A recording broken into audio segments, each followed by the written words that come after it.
भगवान विष्णु की जय। कैसे हैं आप सब? जल्दी से कमेंट में बृहस्पति देव की जय लिख दीजिए। भगवान विष्णु आपकी सभी मनोकामनाएं पूर्ण करें। आज बृहस्पतिवार है और आप सुनेंगे बृहस्पतिवार की व्रत कथा। भारतवर्ष में एक प्रतापी और दानी राजा राज्य करता था। वह नित्य गरीबों और ब्राह्मणों की सहायता करता था। यह बात उसकी पत्नी को अच्छी नहीं लगती थी। वह ना ही गरीबों को दान देती थी, ना ही भगवान का पूजन करती थी। एक दिन राजा शिकार खेलने वन को गए हुए थे और रानी महल में अकेली थी। उसी समय बृहस्पति देव साधु के भेष में राजा के महल में भिक्षा के लिए आए और भिक्षा मांगी।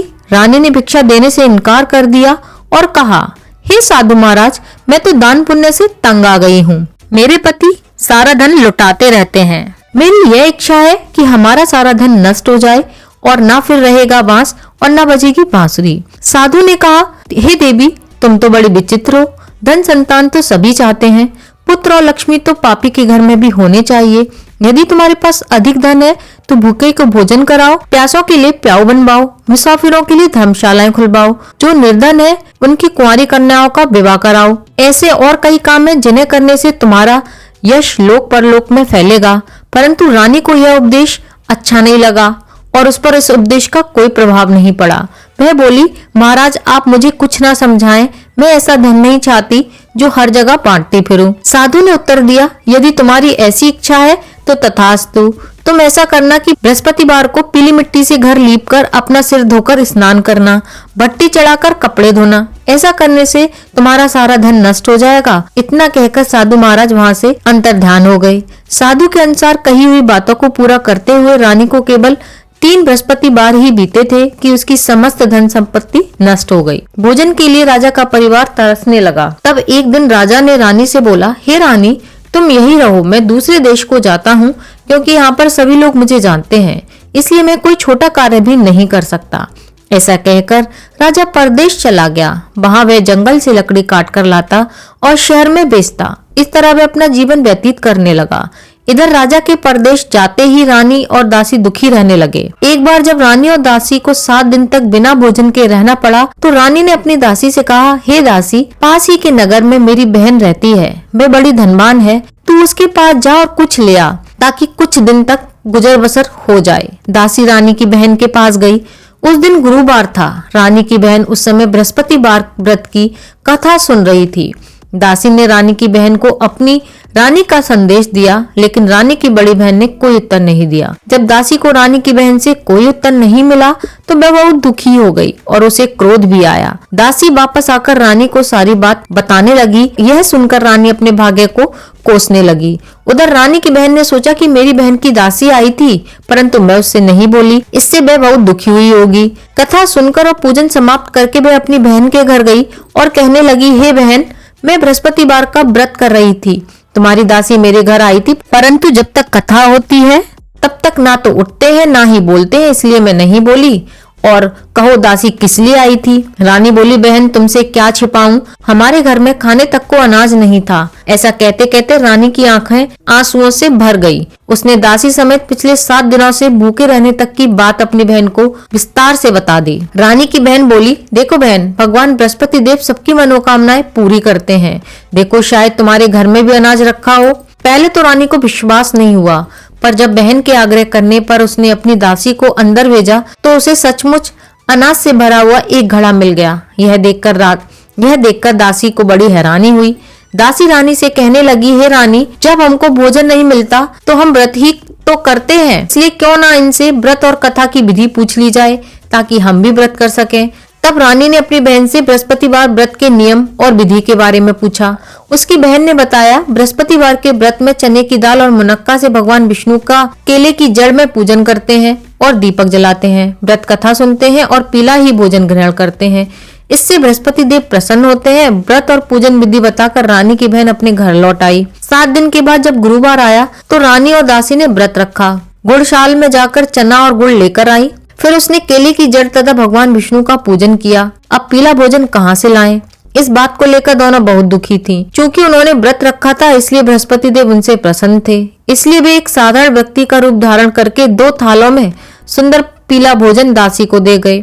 भोजन पाकर दासी प्रसन्न हुई और फिर रानी के साथ मिलकर भोजन ग्रहण किया। उसके बाद भी सभी गुरुवार को व्रत और पूजन करने लगी। बृहस्पति भगवान की कृपा से उनके पास फिर से धन संपत्ति आ गई, परंतु रानी फिर से पहले की तरह आलस्य करने लगी। तब दासी बोली, देखो रानी, तुम पहले भी इस तरह आलस्य किया करती थी, तुम्हें धन रखने में कष्ट होता था, इस कारण सभी धन नष्ट हो गया, और अब जब भगवान बृहस्पति की कृपा से धन मिला है तो तुम्हें फिर से आलस्य होता है। रानी को समझाते हुए दासी कहती है कि बड़ी मुसीबतों के बाद हमने ये धन फिर से पाया है, इसलिए हमें दान पुण्य करना चाहिए, भूखे मनुष्यों को भोजन कराना चाहिए और धन को शुभ कार्यों में खर्च करना चाहिए, जिससे तुम्हारे कुल का यश बढ़ेगा, स्वर्ग की प्राप्ति होगी और पितृ भी प्रसन्न होंगे। दासी की बात मानकर रानी अपना धन शुभ कार्यों में खर्च करने लगी, जिससे पूरे नगर में उसका यश फैलने लगा। एक दिन राजा दुखी होकर जंगल में एक पेड़ के नीचे आसन जमाकर बैठ गया। वह अपनी दशा को याद करके व्याकुल होने लगा। बृहस्पतिवार का दिन था। एकाएक उसने देखा कि निर्जन वन में एक साधु प्रकट हुए। वह साधु वेश में स्वयं बृहस्पति देवता थे। लकड़हारे के सामने आकर बोले, हे लकड़हारे, तू इस सुनसान जंगल में क्या कर रहा है और चिंतामग्न क्यों बैठा है? लकड़हारे ने दोनों हाथ जोड़कर प्रणाम किया और उत्तर दिया, हे महात्मा जी, आप तो सब कुछ जानते हैं, अब मैं क्या कहूँ। यह कहकर रोने लगा और साधु को अपनी आत्मकथा सुनाई। महात्मा जी ने कहा, तुम्हारी स्त्री ने बृहस्पति के दिन बृहस्पति भगवान का निरादर किया था, जिसके फलस्वरूप रुष्ट होकर उन्होंने तुम्हारी यह दशा कर दी। अब तुम चिंता को दूर करके मेरे कहने पर चलो तो तुम्हारे सब कष्ट दूर हो जाएंगे और भगवान पहले से अधिक तुम्हें संपत्ति देंगे। तुम बृहस्पति के दिन कथा किया करो या कथा सुना करो। 2 पैसे के चने मुनक्का लाकर उनका प्रसाद बनाओ और शुद्ध जल से लोटे में शक्कर मिलाकर अमृत तैयार करो। कथा के बाद अपने सारे परिवार और सुनने वाले प्रेमियों में अमृत व प्रसाद बांटकर स्वयं भी ग्रहण करो। ऐसा करने से भगवान तुम्हारी सारी मनोकामनाएं पूरी करेंगे। साधु के ऐसे वचन सुनकर लकड़हारा बोला, हे प्रभु, मुझे लकड़ी बेचकर इतना पैसा नहीं मिलता जिससे भोजन के उपरांत कुछ बचा सकूं। मैंने रात्रि में अपनी स्त्री को व्याकुल देखा। मेरे पास कुछ भी नहीं जिससे मैं उसकी खबर मंगा सकूं। साधु ने कहा, हे लकड़हारे, तुम किसी बात की चिंता मत करो। बृहस्पति के दिन तुम रोजाना की तरह लकड़ियां लेकर शहर को जाओ।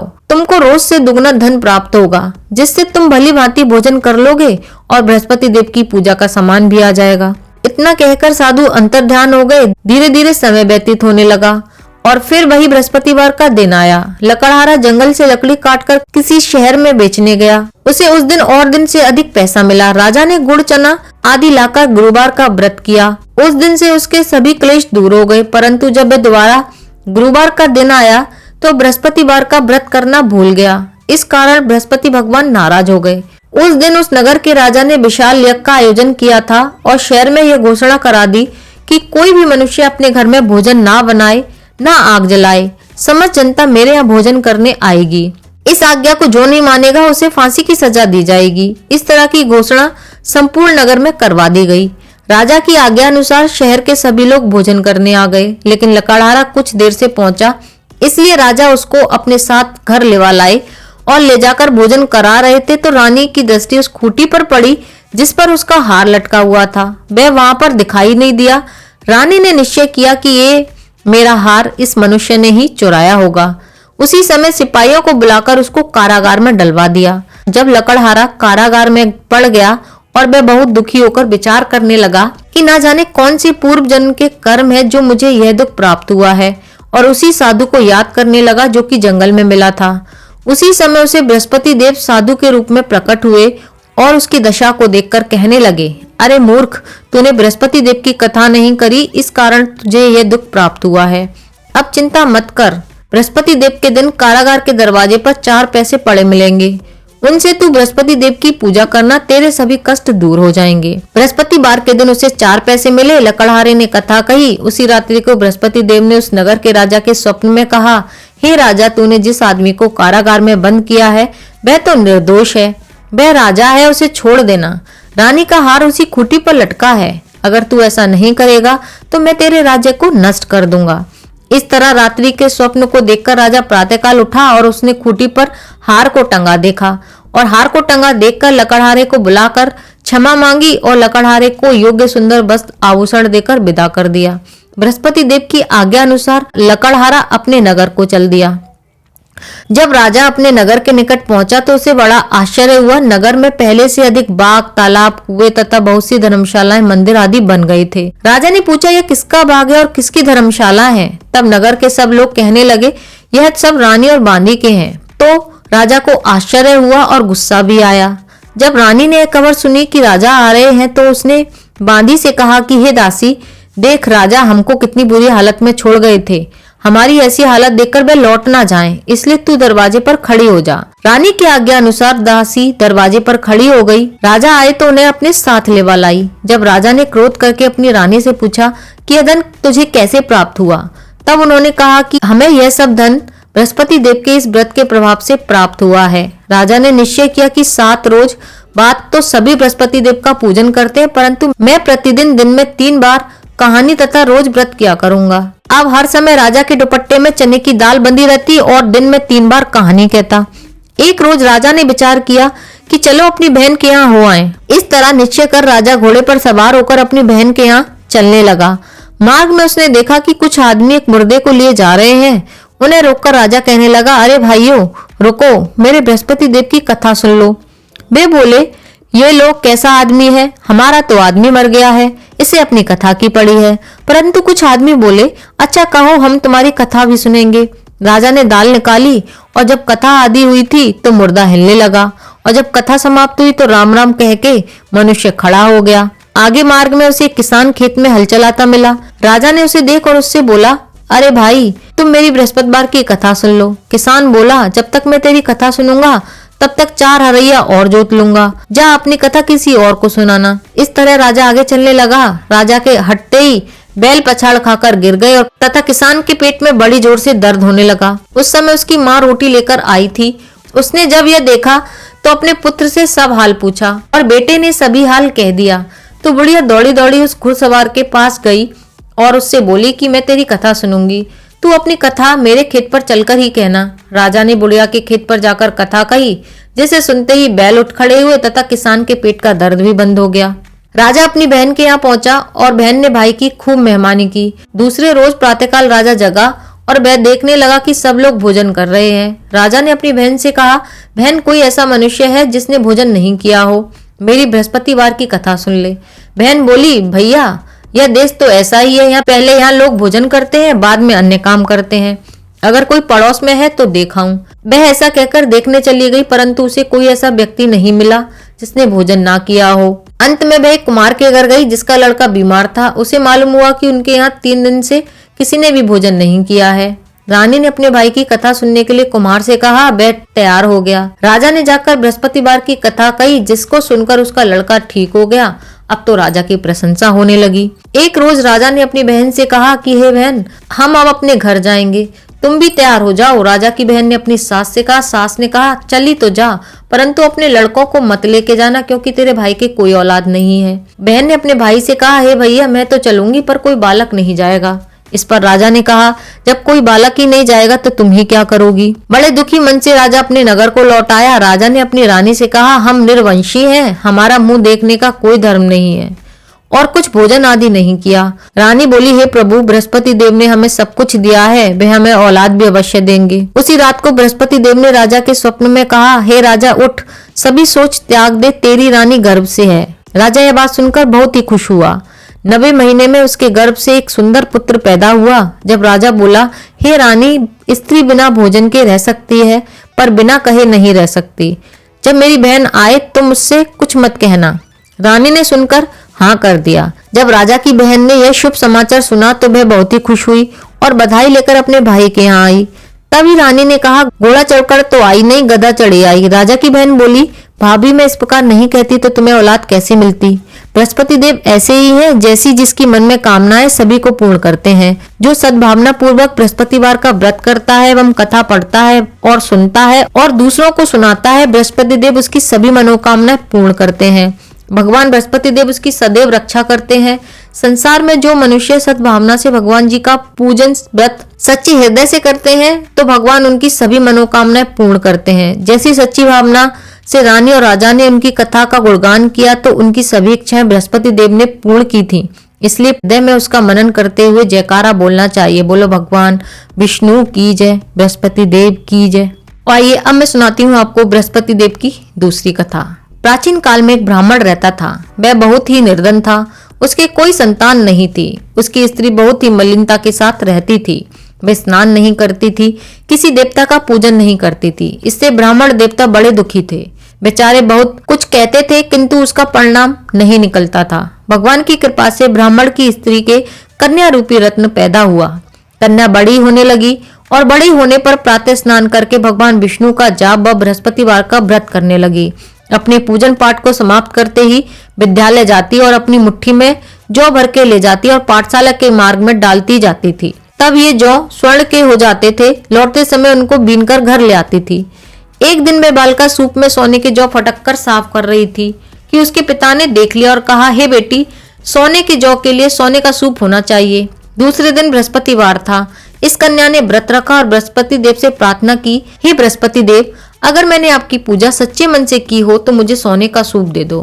बृहस्पति देव ने उसकी प्रार्थना स्वीकार कर ली। रोजाना की तरह जब वह कन्या जौ फैलाती हुई जाने लगी और जब लौटकर जौ बीन रही थी तो बृहस्पति देव की कृपा से उसे सोने का सूप मिल गया। उसे वह घर ले आई और उसमें जौ साफ करने लगी, परंतु उसकी माँ का वही ढंग रहा। एक दिन की बात है कि वह कन्या सोने के सूप में जौ साफ कर रही थी। उस समय उस शहर का राजपुत्र वहां से होकर निकला। कन्या के रूप और कार्य को देखकर मोहित हो गया और अपने घर जाकर भोजन तथा जल त्याग कर उदास होकर लेट गया। राजा को इस बात का पता लगा तो उसने अपने प्रधानमंत्री के साथ उसके पास गए और बोले, हे बेटा, तुम्हें किस बात का कष्ट है? किसी ने अपमान किया है क्या और कोई कारण है? सो कहो, मैं वही कार्य करूंगा जिससे तुम्हें प्रसन्नता हो। अपने पिता की राजकुमार ने बातें सुनी और वह बोला, मुझे आपकी कृपा से किसी बात का कोई दुख नहीं है। किसी ने मेरा अपमान भी नहीं किया है, परंतु मैं उस लड़की से विवाह करना चाहता हूँ जो सोने के सूप में जौ साफ कर रही थी। यह सुनकर राजा आश्चर्य में पड़ गया और बोला, हे बेटा, इस तरह की कन्या का पता तुम ही लगाओ। मैं उसके साथ तेरा विवाह अवश्य ही करवा दूंगा। राजकुमार ने उस लड़की के घर का पता बतलाया। तब मंत्री उस लड़की के घर गए और ब्राह्मण देवता को सभी हाल बतलाया। ब्राह्मण देवता राजकुमार के साथ अपनी कन्या का विवाह करने के लिए तैयार हो गए तथा विधि विधान के अनुसार ब्राह्मण की कन्या का विवाह राजकुमार के साथ हो गया। कन्या के घर से जाते ही पहले की भांति उस ब्राह्मण देवता के घर में गरीबी का निवास हो गया। अब भोजन के लिए भी अन्न बड़ी मुश्किल से मिल पाता था। एक दिन दुखी होकर ब्राह्मण देवता अपनी पुत्री के पास गए। बेटी ने पिता की दुखी अवस्था को देखा और अपनी माँ का हाल पूछा। तब ब्राह्मण ने सभी हाल कह डाला। कन्या ने बहुत सा धन देकर अपने पिता को विदा किया। इस तरह ब्राह्मण का कुछ समय सुखपूर्वक बीत गया। कुछ दिन बाद फिर वही हाल हो गया और ब्राह्मण फिर अपनी कन्या के यहाँ गया और सारा हाल कह डाला। तो लड़की बोली, हे पिताजी, आप माताजी को यहाँ लेवा लाओ, मैं उसे विधि बता दूंगी जिससे गरीबी दूर हो जाएगी। वह ब्राह्मण देवता अपनी स्त्री को अपने साथ लेकर अपनी बेटी के घर पहुंचा तो अपनी माँ को समझाने लगी, हे माँ, तुम प्रातः काल प्रथम स्नान आदि करके भगवान विष्णु का पूजन किया करो तो सब दरिद्रता दूर हो जाएगी। परंतु उसकी माँ ने एक भी बात नहीं मानी और प्रातःकाल उठकर उसने अपनी पुत्री के बच्चों की झूठन को खा लिया। इससे उसकी पुत्री को बहुत अधिक गुस्सा आया और एक रात को कोठरी से सभी सामान निकाल दिया और अपनी माँ को उसमें बंद कर दिया। प्रातःकाल उसे निकाला तथा स्नान आदि करा के पाठ करवाया तो उसकी माँ की बुद्धि ठीक हो गई और प्रत्येक बृहस्पतिवार को व्रत रखने लगी। इस व्रत के प्रभाव से उसके माँ बाप बहुत ही धनवान और पुत्रवान हो गए और बृहस्पति देव के प्रभाव से इस लोक के सुख भोगकर स्वर्ग को प्राप्त हुए। हे बृहस्पति देव, जैसे आपने ब्राह्मण और ब्राह्मण की पत्नी और पुत्री पर कृपा की, वैसे ही उन सब पर करना जो भी इस कथा को सुने। बोलो बृहस्पति देवता की जय, बोलो विष्णु भगवान की जय।